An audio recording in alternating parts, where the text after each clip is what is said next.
Welcome back, guys. FantasyTeamAdvisors.com, bringing home the bacon. XFL DFS Week 3 wide receiver video rankings. We've already got the QBs and running backs, which will be linked at the back end of this video. So if you haven't checked it out, go check it out. I've actually I've increased the screen, so I've zoomed it in to 125%, so hopefully you guys can see it. But if not, I'm not going to go over all of them. We do have 31 wide receivers / tight ends ranked. Kind of, depending on what site you're on, they're kind of lumped together, so we don't have just tight ends ranked. But I've got that going. I'm going to do the top 10 here. If you guys have any questions, hopefully be able to answer them for you down below, or you can email me, fantasyteamadvisors@gmail.com. But we're going to go through it. If you have any questions, I would love to hear how your rankings differ from ours, where you think we went right, where you think we went wrong. Let me hear it. These are both for FanDuel and DraftKings. We're going to go over that. But, yeah. So, the number one wide receiver I love on this slate for Week 3 is Cam Phillips from Houston. I love Houston. Overall, I love Houston this week, especially against Tampa Bay. Tampa Bay they're bad.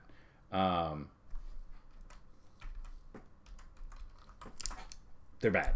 There's nothing else I can say. I would love to hear down below who you guys root for. What's your team? I know they're talking about expansion, so some people haven't picked a team yet. But out of the original 8, who's your favorite team? So looking at Cam Phillips, he's the highest priced wide receiver on FanDuel. In Week 2, he had 63 yards and 3 touchdowns. Killed it with 28.3 fantasy points. Week 1 against LA had 14.7 fantasy points. Looking at his numbers over on DraftKings, highest price there by $200. Yeah. Week 2, 32 fantasy points. Week 1, 17. So he absolutely killed it. Week 2, Cam Phillips was $8,400 on DraftKings. He is now $11,100. So the pricing is getting pretty ridiculous. But we're going to take advantage of it. We're still going to look at it, and I got him number 1. Number 2 is Nelson Spruce. Love him. Even though going up against DC, we know what their defense is like, and we know he doesn't have the best quarterback there. But against Dallas last week, 89 receiving yards for 2 touchdowns, 23.9 fantasy points. Week 1 against Houston, he had 15.8 fantasy points over on FanDuel. On DraftKings, he had 27 Week 2, 24 fantasy points Week 1. Last week, he was 10,400.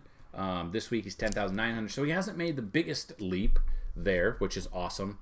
But yeah, so looking at that, I am definitely I'm liking what he's bringing to the table. I think he'll be a little bit under-owned because of his price and who he's going up against, as DC ranks second against the wide receiver position, but I'm still looking at him there. So looking at that, love Nelson Spruce. If you want to save a little bit, I mean, on DraftKings, you're only saving $200. On FanDuel, you're saving $1 because of the pricing difference. So that's what we've got for the first 2. Number 3 is DeMornay Pearson L. St. Louis against New York. St. Louis playing at home. I love that. I think the news came out that St. Louis had what'd they do? They sold out more there than they did the entire, they had better sales for the XFL than they did when St. Louis was there for the NFL. So, be that as it may, DeMornay, that rhymed, wasn't supposed to. He is the 4th highest priced player. Going up against New York, I love, New York's not good. Week 2 against Houston, 50 yards for 1 touchdown. Week 1, 64 yards. He had 15.6 on FanDuel and 8.4 weeks 2 and 1. Then we've got him on DraftKings. Week 2, he had 20 fantasy points. Week 1, he had 10 fantasy points. He was 8,000 last week on DraftKings. He's now 10,100. So DraftKings pricing, they've priced pretty weird the first 2 weeks. Whether or not this is how it's going to go, or if they have a bad game, they drop down, we'll see. But DPE is where it's at for number 3. That rhymed, all rhymed, whatever. Let's go. Number 4, Rashad Ross, going up against LA. Love him. You have to pair your DC. I would make multiple lineups. If you're putting Cardell Jones as your quarterback, I would make lineups with Rashad there and with DeAndre Tompkins. So Tompkins dominated, but looking at Rashad Ross here, last week, 95 yards on 4 receptions, 11.5 fantasy points. Week 1 against Seattle, 12.1 fantasy points over there. Then looking at DraftKings, he had 14 fantasy points and 13 fantasy points. So he's been very consistent.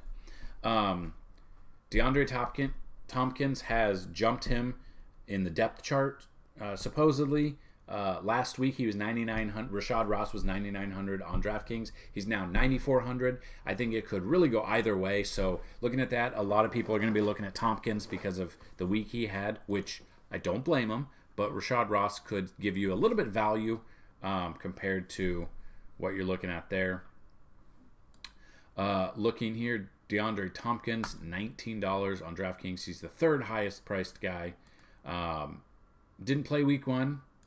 Week 2, 18.7 fantasy points, had 92 yards and 1 touchdown. Looking at Tompkins here on DraftKings, 5,700. His price didn't go up. Well, I mean, it did. Last week he was 3,600 and he got 22 fantasy points. So it went up to 2,100, but still looking at that, he could play a factor. Like I said, you really don't know if it's going to go Ross. You don't know if it's going to go Tompkins. You could put both in there if you want to because they both had around 92 yards. They both had right where they needed to be last week. So I think you could do a DC stack. I think it's going to be the number 1 stack. I think every week, depending on how the pricing is going to go, DC, who they are. Cardell Jones has a hell of an arm. Still does.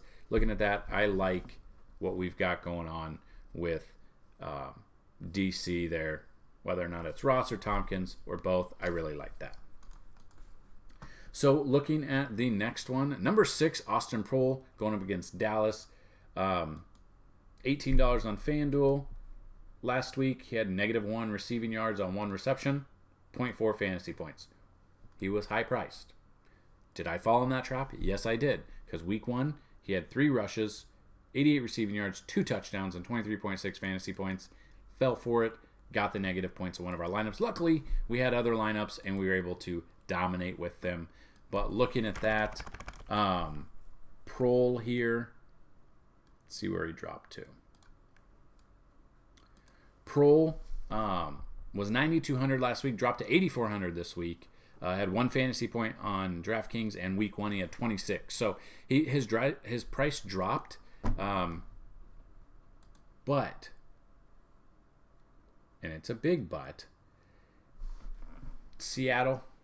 Dallas is ranked 5th, so not in the dead middle, but trending towards green status where you would stack against them. Proehl could be in store for a game because people are going to see what he did last week and completely just throw him off to the side. Could help you out there. So that's why I've got Proehl at number 6. Number 7 is Keenan Reynolds. Now, haven't had much exposure to him this year. And by this year, I mean the first 2 weeks. But Keenan Reynolds, last week against Tampa Bay, 87 reception yards for 1 touchdown he went 3 receptions for 87 yards and 1 touchdown, 18.2 fantasy points. Week 1 against DC, 2 receptions for 5 yards, 2.5 fantasy points. He is only $17 on FanDuel. On DraftKings, let me find him on DraftKings. DraftKings, he's 7,400. Last week, he was 6,300, so he went up, obviously, with 20 fantasy points on DraftKings and 4 in week 1. I would probably, if you're going for that stack, I'd go DC, but if you want to go a little bit lower, he had a good game. So Keenan Reynolds had a good game while Proehl did not. I think those are pretty much combined. So if you're going Proehl, I wouldn't go Reynolds, but vice versa. If you want to have multiple lineups, definitely could see you doing that. Khalil Lewis here, last week, 50 yards for 7 fantasy points. Week 1, he had 45 yards with 1 touchdown for 15 fantasy points. Houston's Houston. I don't mind him there. He's 9,100. The only problem is Tampa Bay is the number one defense against wide receivers in 2 weeks. Not a lot to go over. It's not saying much. It's hard to say with these rankings because, again, like I said last week, the talent level from the NFL to the XFL is vastly different. Yes, you'll have those X number of players that, well, damn, they're really killing it in the XFL. They're going up against defenses that have been terrible. They're going up against, cornerbacks that obviously didn't make it in the NFL or didn't get drafted. So kind of watch that. The fantasy points against is not the best metric to go off of in 2 weeks, but we do have it there for a reason. Week 2, Khalil Lewis on DraftKings, 9 fantasy points. Week 1, he went for 18. Eli Rogers there. There's so many different ones. He played the story that was out, his mom died on the middle of last week. Her funeral was on Saturday. He decided to play. Didn't do bad. Had 49 yards on 5 receptions for 7.4 fantasy points. Week 1 against Seattle, 73 receiving yards on 6 receptions, 10.3 fantasy points. He's $15 on FanDuel, and on DraftKings, he's 9,700, so he's kind of expensive. Last week, 10 fantasy points on DraftKings, 13 on week 1. His price has stayed the same from last week to this week, 9,700 on DraftKings. And then Donald Parham for Dallas comes in number 10. We do have 31 ranked. We're going to do the top 10 so this video isn't an hour long. Let me find him. So, Parham is questionable. Or no, he's probable now. He has a foot problem, but I don't think it should deal with much. Now, he is a tight end, but you can play him in your wide receiver / tight end flex. It's just kind of what we're looking at. Parham, last week against LA, 76 yards with 1 touchdown on 5 receptions for 16.1 fantasy points. Week 1, 40 yards on 4 receptions for 6 fantasy points. DraftKings, he went 19 fantasy points in week 2, 8 fantasy points in week 1. He went from 3,200 last week to 5,300 on DraftKings. Is probable. While you don't have to play him, since he is a tight end, he can go in your flex as well. So there you go, guys. There are your top 10 wide receivers for week 3. I would love to hear how you guys thought, where we went right, where we went wrong. Let us know down below, or you can email me. Feel free. fantasyteamadvisors@gmail.com. And again, guys, don't forget you can sign up here. You can click on FTA Plus. You can scroll down. We've got the XFL. You can do the $5 punt, the $20 monthly, or if you want to get the rest of the XFL season, I'm going to give $25 off this week only. Email me, fantasyteamadvisors@gmail.com. Get it for $75. Anyone who gets a yearly pass will get access to our FTA Plus Discord if you want it, if you use it. Not a lot of people have asked for the access yet, so that is something that you can do. But that's what we've got going on for your wide receiver rankings.